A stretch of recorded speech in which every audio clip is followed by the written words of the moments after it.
for almost 7 years. But actually, I've been only working on statistics, reading books and articles, so I know nothing about Indonesia. And so I do apologize, and this is also why I'm very happy to be here to be able to discuss with you, to have your comments and feedbacks on my work, on my joint work with Julien. So I have training as an environmental economist. I had a political economy approach, trying to understand how companies and interest groups are doing lobbying in order to influence the design of environmental policies. There is a lot of such lobbying in Europe, in France, the US as well, in every country. And 7 years ago, I met a new colleague in my business school in France, Dr. Julien, and she had done her PhD at the London School of Economics on Indonesia. She was working on the productivity of firms in Indonesia, working with the statistic industry. This is from the Indonesian Public Statistics Office. And she proposed me to work, yes, she proposed me to work together on corruption. Because on this database there was a variable enabling to probably to have an idea about how much plants firms are giving bribes, in particular during the period of the former President Sarkozy. So we start our work and we published a first paper on the effect of corruption on firms' productivity and growth, showing that actually corruption is bad for the economy, but from the perspective of a single firm, giving a bribe enabled to get things done, to turn around the complexity of procedures, to shorten the delays, etc., etc.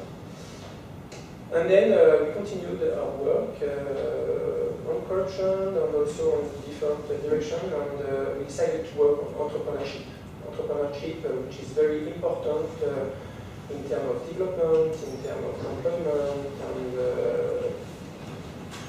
we wrote in particular 2 papers that I will present to you today. So the first is about the effect of local institutions on entrepreneurship, and we look at the effect of corruption, how corruption is influencing the relationship between institutions and entrepreneurship. And the second paper is about the effect of micro-entrepreneurship, self-employment, on the welfare of households, of families. So I will start with this paper, Institutions, Entrepreneurship, and the mediating effect of corruption. I will present this paper in about 20 minutes, and then we'll have time for discussion, and I'll be very happy to have your comments. And then I will present the second one. So, institutions, entrepreneurship, and the mediating effect of corruption. The next slide. So, there is a long literature on entrepreneurship that is putting institutions at the center. Institutions and the quality of institutions is probably one of the main determinants of entrepreneurship in countries. Since the work of famous authors like the Nobel Prize William Baumol and the early 90s and Murphy, Schleifer, Vishny, it is well known, admitted now that good quality institutions, economic, regulative, informal institutions as well, good quality institutions are necessary for the development of entrepreneurship. And William Baumol was also explaining in a famous theory called productive and destructive entrepreneurship that when you have poor quality institutions, this will be detrimental to productive entrepreneurship, when people are less in less favorable conditions to start their new firm. But it may also increase what he called unproductive entrepreneurship, lobbying, rent-seeking, and corruption. William Baumol is saying in this famous article that when you have very complex regulations, when you have lack of resource, lack of information, this will increase the activity of lawyers, of lobbyists, even of criminals. Okay. This is a theory that is potentially important, with important policy implications. It has been tested empirically. Such studies are rather seldom. One of them is by an author called Sobel, applied in the US. He tried to link the quality of local institutions in the US in cross-state studies, trying to see how these local institutions are impacting entrepreneurship locally, and also unproductive entrepreneurship locally. And is considering the activity of lawyers and the activity of lobbyists. And it is coming with important policy implications. First of all, this is very important to have such a focus. Policymakers should consider the net, the evolution of net productive entrepreneurship as a sum of productive over unproductive entrepreneurship. And then, depending on the outcome of such studies, this should lead policymakers willing to raise development or employment and entrepreneurship to eventually focus their time and resource on reducing unproductive entrepreneurship, like reducing the incentive of people to practice money seeking or practicing lobbying. Okay. So this is one of the few studies in this area, but it is coming with mixed results. And in particular, because this study, as many others, is considering that productive entrepreneurship, creating a new business that will create jobs, that will create economic value, and unproductive entrepreneurship are two different activities that are mutually exclusive, meaning that one person with talent will decide to be either a productive entrepreneur in lobbying or corruption, or he will choose to be a productive entrepreneur and create value and employment, but not both. Well, actually, when you think to lobbying, often you have productive companies that are practicing lobbying as a means for their productive activities.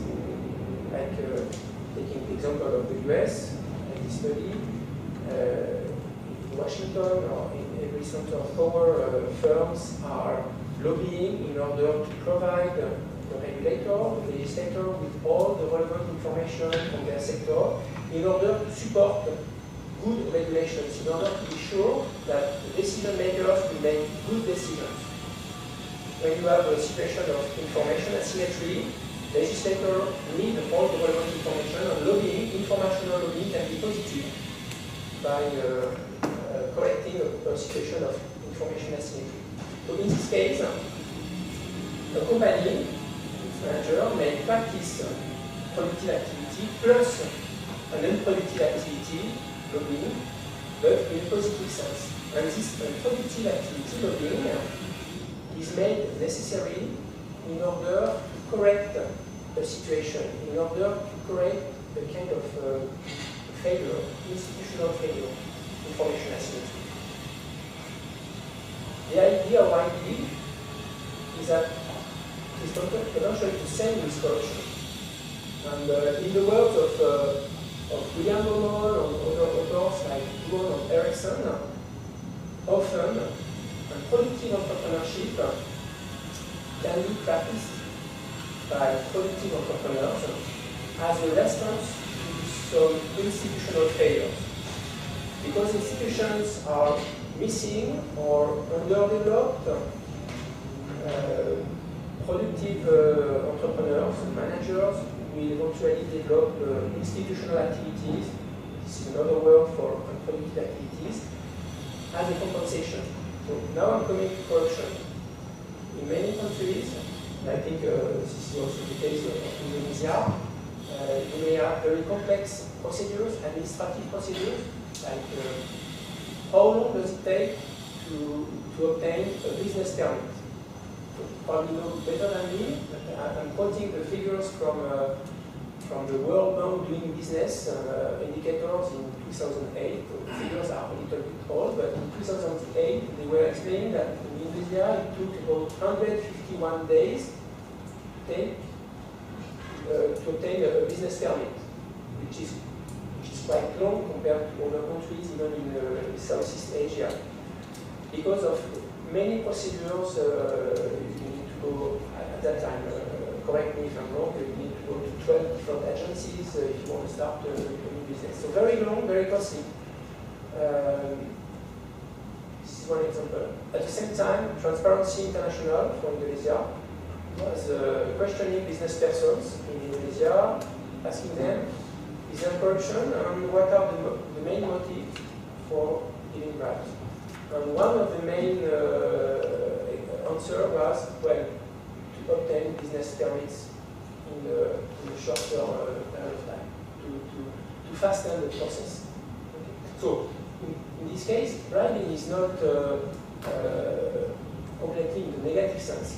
Bribe can be offered by a firm or a manager willing to start his business in order to speed up the process, in order to compensate for a failure. And this is what Julien and Duan and Ericsson's two authors are explaining. Productive entrepreneurship, corruption in this case, can be practiced even by productive entrepreneurs for the purpose of their business activities, in order to permit their main activity, their main productive activities. So here corruption is seen as a second best solution. Corruption, for sure, is intrinsically bad for the economy. And the economy would be better if there was no corruption.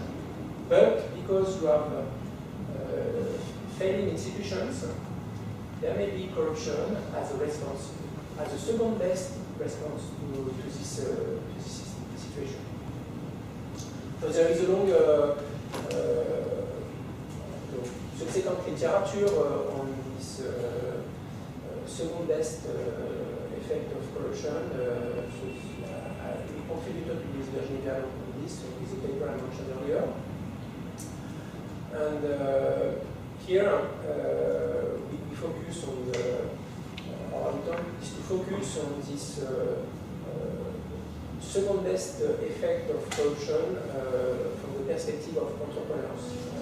Entrepreneurs may have the incentive or may be forced to do corruption in order to deal with the complexity and unpredictability of regulations, because bureaucrats are unreliable at some levels, or because there is a lack of trust, or because there are many risks in the economy.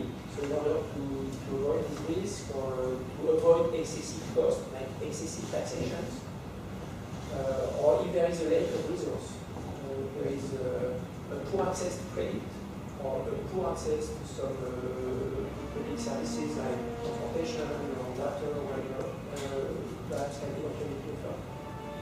I'm talking also in the general case of many countries. All this suggests that corruption, in this case, is a kind of mediator. We can consider that corruption has a mediating effect. So, I said in the introduction that institutions, good quality institutions are essential for entrepreneurship. But when you have poor quality institutions, eventually people, firms will practice corruption as a compensation in order to be able to start their business and to run their business. So corruption here, as a second best answer, is a kind of mediator. And so in in social sciences, when you have two variables. The first variable is the quality of institutions. Switch slide. If you have the quality of institutions that is supposed to impact another variable, entrepreneurship, but in certain circumstances, a third variable acts as a mediator. You can study this mediating effect of the third variable. So this is our intent here. We want to reanalyze the mediating effect of corruption. How corruption is impacting the relationship between the quality of local institutions and the level of entrepreneurship at the local level. This is a new frame for testing this famous overall theory on productive entrepreneurship. And we think that this is important in terms of policy implications. For policymakers, we need to design policies for promoting and supporting entrepreneurship and development at the local level, and also for policymakers, we need to address the problem of unproductive entrepreneurship, in particular corruption.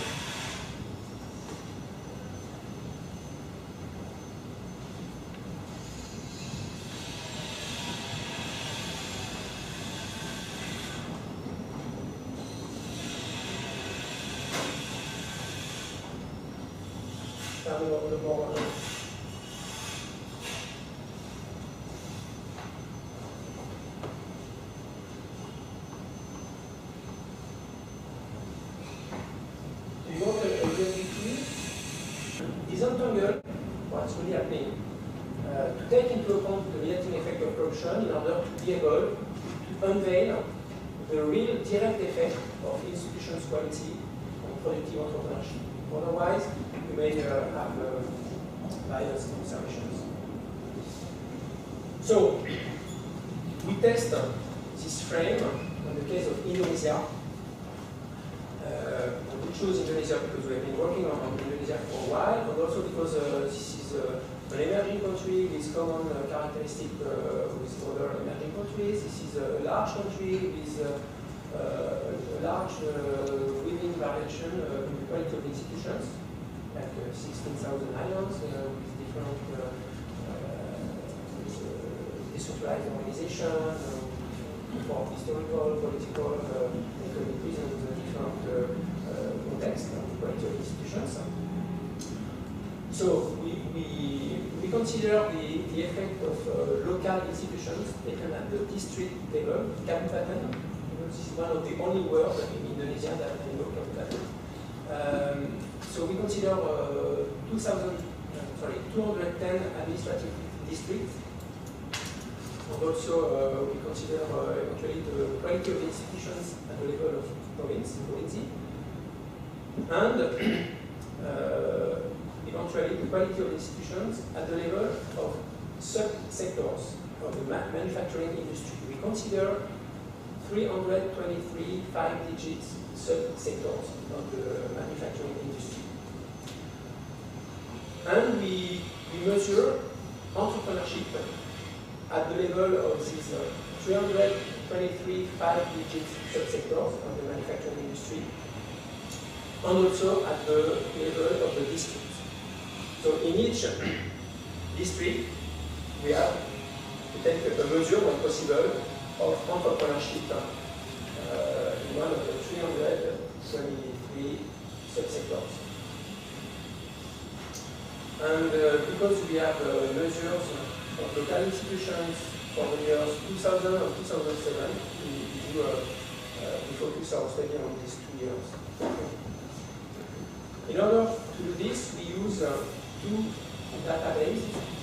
The first is the statistic industry from the EPS. Database, but this is the census of industrial manufacturing. With an average of 2,000 grants that are surveyed every year since 1975. service gathering a lot of information on plants. This enables us to have compute characteristics of sectors, of markets, of district and subsector level, and to compute the level of entrepreneurship at the district and subsector level. And we merge this database with another one, the ROND IFS, Indonesian Family Life Survey, from the ROND Corporation. So this is a large survey on Indonesian households, about 14,000 Indonesian households, representative of the Indonesian population. This survey has been conducted in 4 waves, in 1993, 1997, 2000, 2007. And there was a second survey, questionnaire to local leaders, about more than 3,000 local leaders in different districts in 16 provinces in Indonesia. And this IFS survey enabled to obtain characteristics of households, but also local conditions, conditions of credit, quality of local institutions, the quality of public services, and even a measure of corruption. Okay, thank you. So we use, as I said, a standard procedure for investigating on the mediating effect of the variable, here corruption. It's a Sobel procedure, which is mainly a structural equation modeling.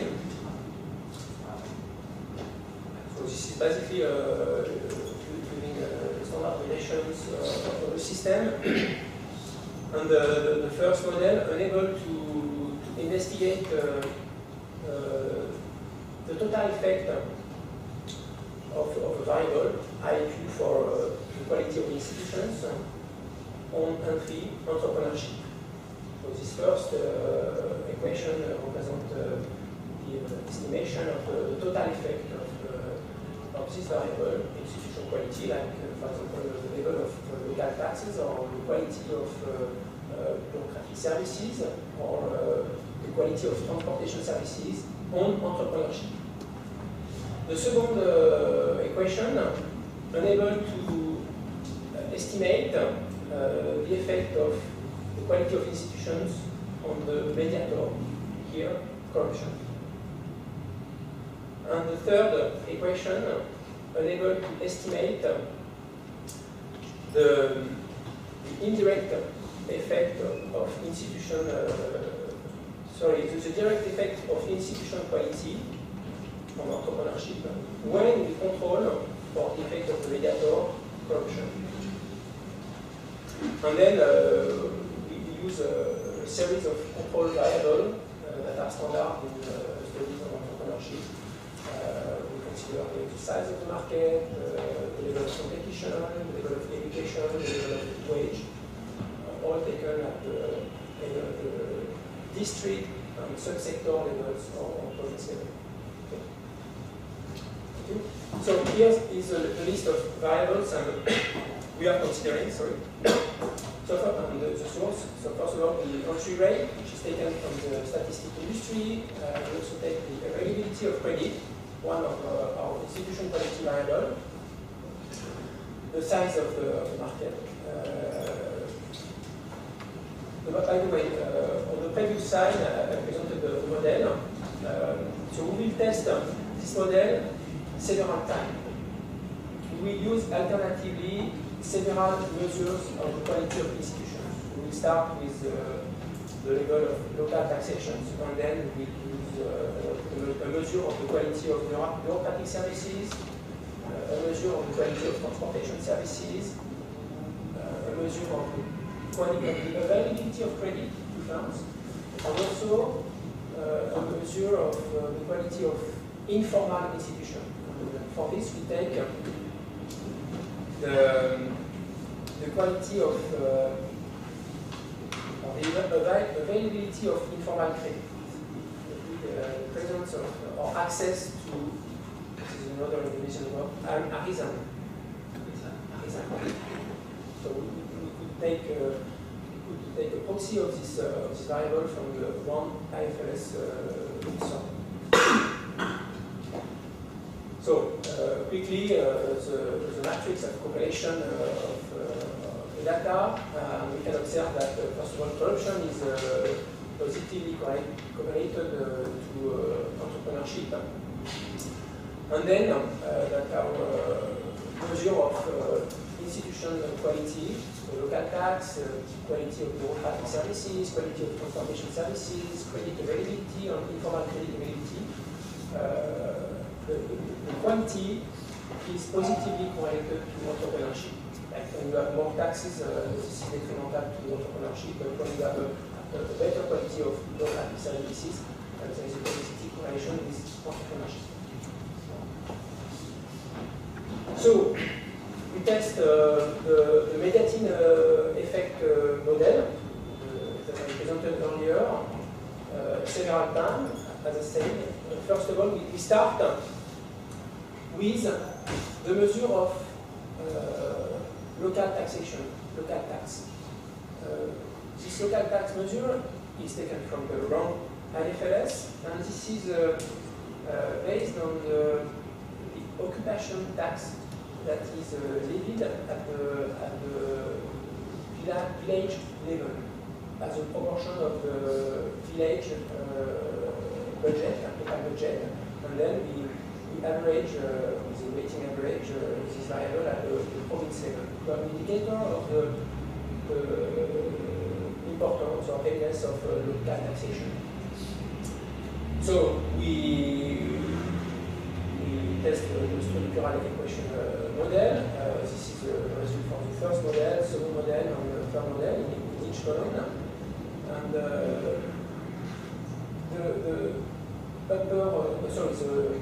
lower part of the table is reporting the main coefficient, the estimated coefficient, in order to test this mediatine effect. So the procedure explains that the main coefficient to estimate are first of all the effect from the effect of the local tax on corruption. So this is here the A coefficient. Then the effect of corruption on entrepreneurship. This is the B coefficient. And the third line will indicate you the interaction between these two effects, and this is the mediatine effect. This is what we want to address, and we can see that it is significant. Institutions have a significant effect on entrepreneurship through corruption. So this is supporting our assumption that corruption here is mediating the effect of local taxation on entrepreneurship. When you have a high level of local taxation, then this will give incentives to firms to bribe, to try to avoid, escape local taxation, and to be able to start their business. So this is what we can observe. And the last two coefficients are estimates of, first of all, the direct effect. So C prime, actually is the coefficient here, of the direct effect of local taxation on entrepreneurship when we control for corruption.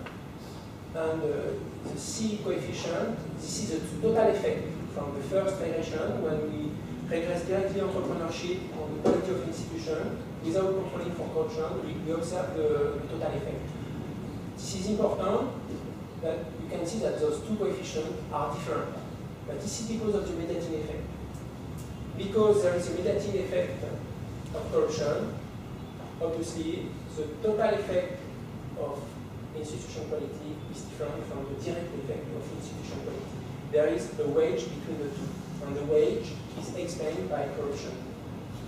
So if you don't take into account corruption and you only look at the direct effect of institution quality entrepreneurship, this is what you will observe. Okay? But the reality is here.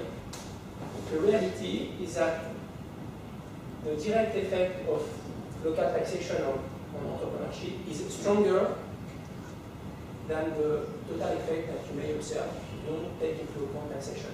So it is justified to take into account the mediating effect of corruption. If you want to have a true understanding of the reality of the effect of institutions on entrepreneurship, you need to take into account this mediating effect of corruption.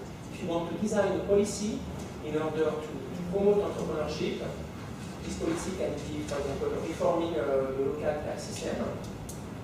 If you only focus on the total effect, then you may be wrong in your interpretation of the economic phenomenon.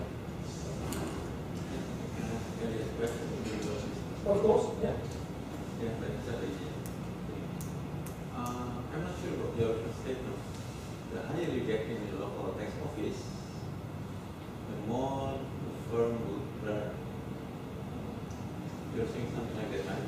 Yes. This is the local tax office, this is the firm. The bribe goes from the firm to the local tax office.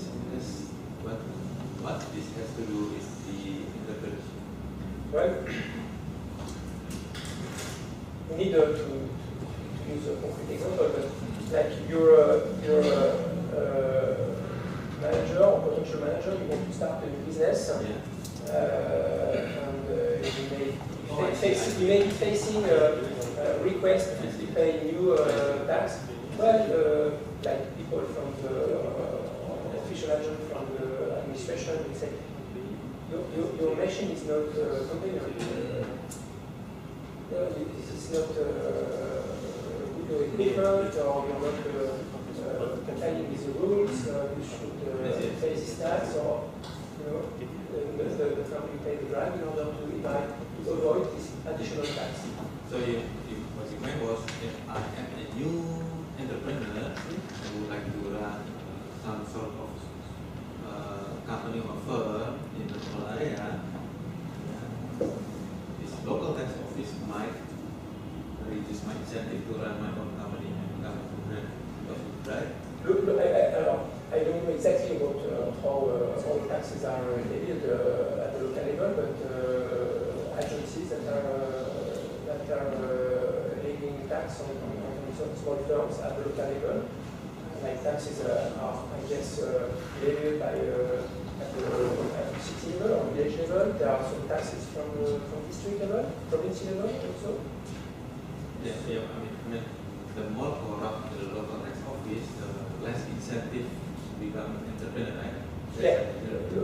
I mean, the more corrupt the local level, or the heavier the taxes at the local level. But it can be also taxes at the higher level, like the higher level of the administrative hierarchy. You may also consider direct taxation if they are levied by the district level or the regional level. But all taxations, I mean, the more taxation you have, the lower the incentive to create a new business, because the higher the level of taxation, the lower the profitability of a new business. The incentive to create a new business instead of going and work for the government is the profitability of your business. If you see that working for the government you get a nice wage, much higher than the profitability of business. But if you see that actually the potential benefit of starting a new business is important, then and the other way around, the more efficient the local tax office, the less tax, the more incentive. Yeah. Implication for policymakers. Policymakers that would be concerned with fostering employment at the local level and development at the local level should focus on entrepreneurship. It is well admitted that entrepreneurship is a strong instrument for local development and the development of employment. And what we see that here is that the quality of institutions is essential, and policymakers should first of all focus on reforming, improving the quality of institutions at the local level, even before focusing on unproductive entrepreneurship, even before focusing on corruption. You know, there are many initiatives for combating corruption. They are right. It's necessary to combat corruption, but maybe by first of all reforming, improving the quality of institutions at the local level, this will be striking two birds with one stone. By reforming local institutions, we may improve, foster entrepreneurship, and at the same time reduce corruption, rather than combating directly corruption by sanctioning corruption. This is our main conclusion.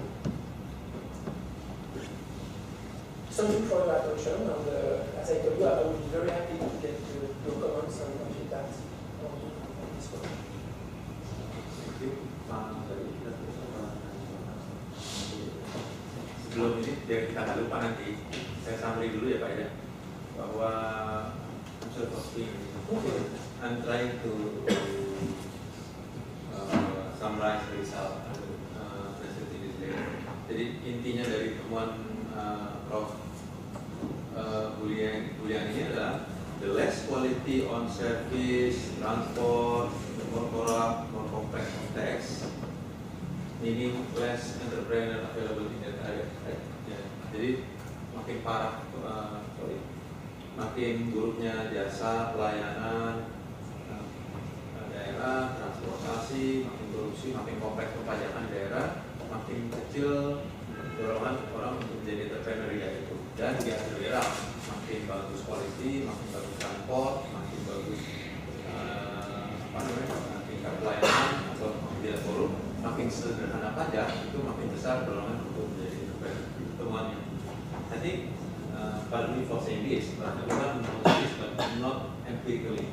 So you provide the empirical support for this taken for granted view ya, for people. And this has the big implication ya Pak ya. Dikasih mana nih?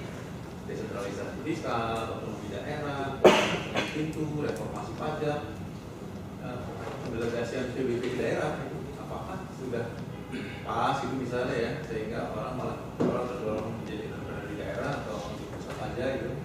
Artinya implikasinya dari sisi policy, saya kira nih bisa kemana-mana ya. Saya kira sementara ya Pak ya, kita lihat di belakang. So the implication is going everywhere, you know, the digitalization, fiscal decentralization, autonomous of the central government, not just the fiscal government, the local government, autonomy, and then one world service, and then recently we just passed the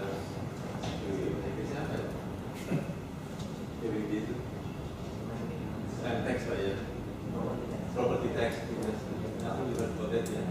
We give the property tax from the central to the government, and the quality of the local government, transportation system. So I think that's the short summary of this paper. Yeah. And thank you very much for the question. Would you like to continue the second question, please? Yeah. Okay, thank you. Mohon maaf nanti saya jawab di rumah ya. Ini saya takut lupa aja, jadi saya sampai aja dulu hasilnya.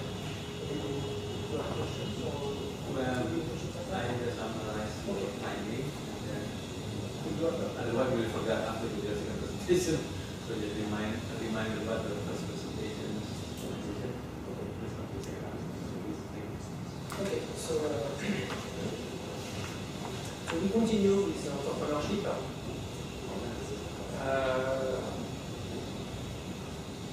So this is another joint paper with Dr. Julien, titled Return to Micro-entrepreneurship in the Emerging Economy, a study of entrepreneurial Indonesian households welfare by profile.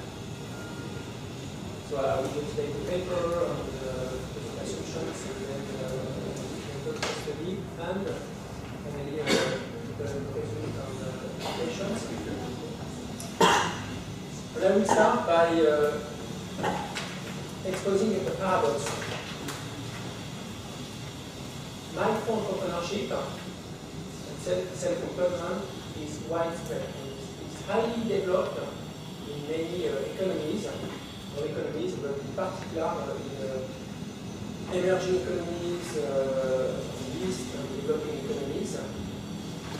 Often, this represents a large part of informal economy. And, what is paradoxical is, and I'm making the link with my previous presentation, this entrepreneurship is highly developed in countries, in areas where institutions are either failing or of a poor quality. So this is a little bit contradictory with what we've seen earlier. We need good quality institutions for having a high level of entrepreneurship.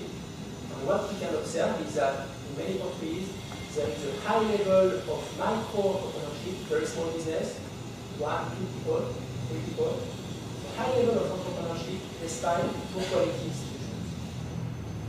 And also, many authors are considering that micro-entrepreneurship and self-employment has a low level of productivity. It's not very productive. Or at least it's less productive than other activities like employment, being employed in the formal sector. Well, two very famous authors, Laporta and Schaeffer, I think, Chicago, Harvard, they propose the beginning of the answer to this paradox. They explain that in many countries, even France, micro-entrepreneurship, self-employment, is an answer to failing institutions. Because there is unemployment, because there are no social protection system, or because there is poor access to insurance mechanisms. Well, people start their own business as an answer in order to complement their earnings, in order to handle with the risk they may face during their life, in order to feed their family, etc., etc. What is the cutoff that you use for the definition of micro-business? I mean, is it you have a certain cutoff? Normally, it's I think it's five employees. One or 5 employees. It's not basically very small. Yeah, I mean, you have different measures of entrepreneurship, the value, or the value added, or the output, or the number of employees. But normally, the standard measure is the number of employees. Between 1 and 5, it's micro-entrepreneurship, then 5 to 20 is small and medium size, and above 20 is.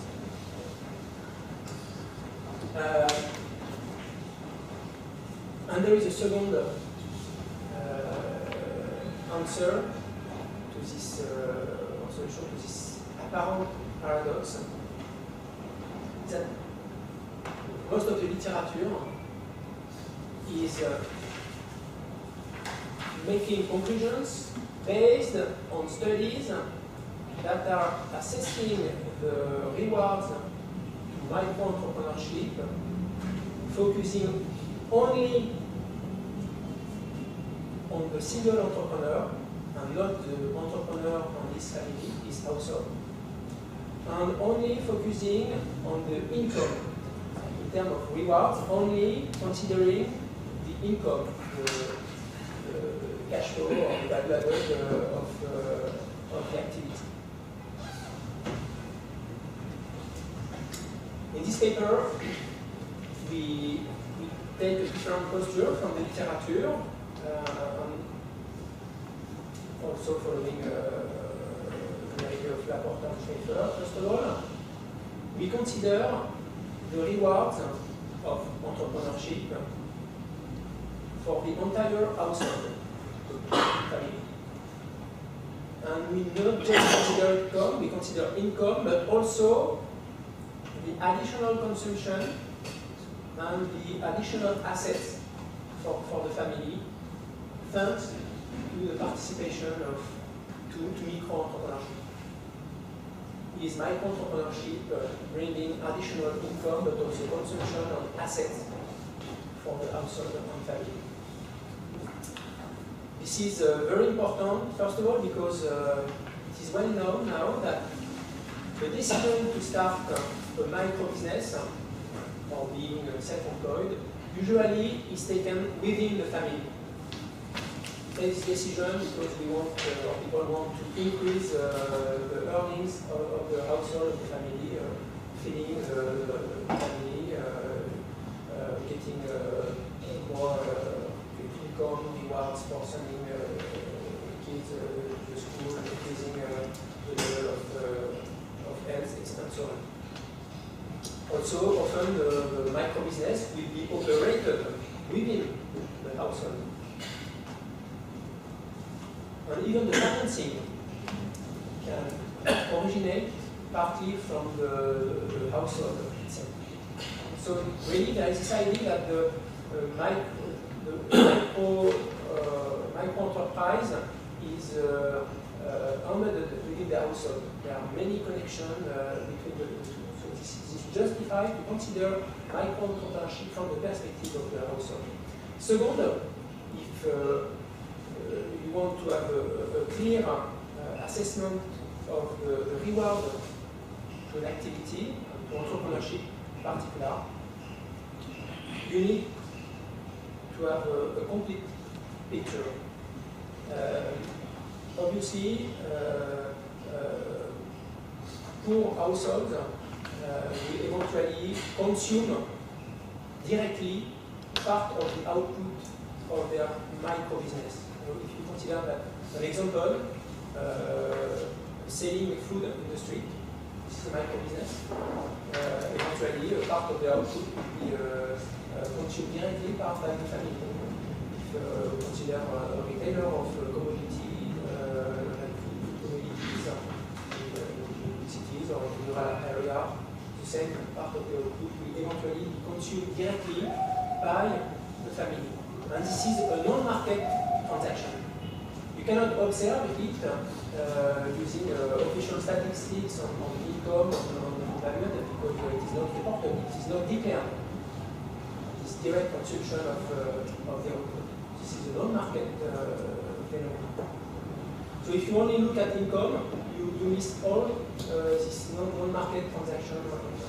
So you need to consider also consumption to have a better picture. But if you only consider income and consumption, you only look at short-term phenomena. Eventually, people decide to start their own business because they have a long-run prospect. They consider in the long run that they want to accumulate more assets in order to, for example, smooth their consumption over the long run. You know, if tomorrow I lose, someone is losing his job in the family, or there is an accident, or whatever, it's necessary to have some assets as a precautionary principle. So, considering not just income but also consumption and assets will enable to have a better view of all the components, all the constituents of welfare of people. You know, income is not a good measure of the welfare of people and family. We need a different component. And here we are concerned with economic welfare. We could also consider also health, quality of health, education, but this would be another scope. So we focus on the constituent of economic welfare. So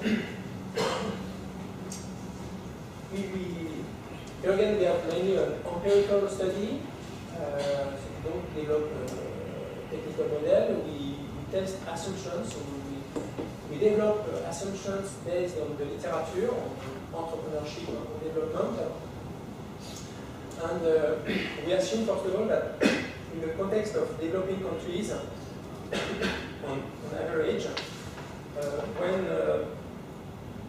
households participate to micro-entrepreneurship, there is a self-employment of one member within the household or micro-business in the household, we assume that it will increase income, consumption, and asset for households in average, and for each strata of the population, each quintile of the population. Like consider the 10% of people, the 10% of the poor people, we assume that participation to entrepreneurship will increase income, consumption, and asset for this household compared to other households not participating to entrepreneurship.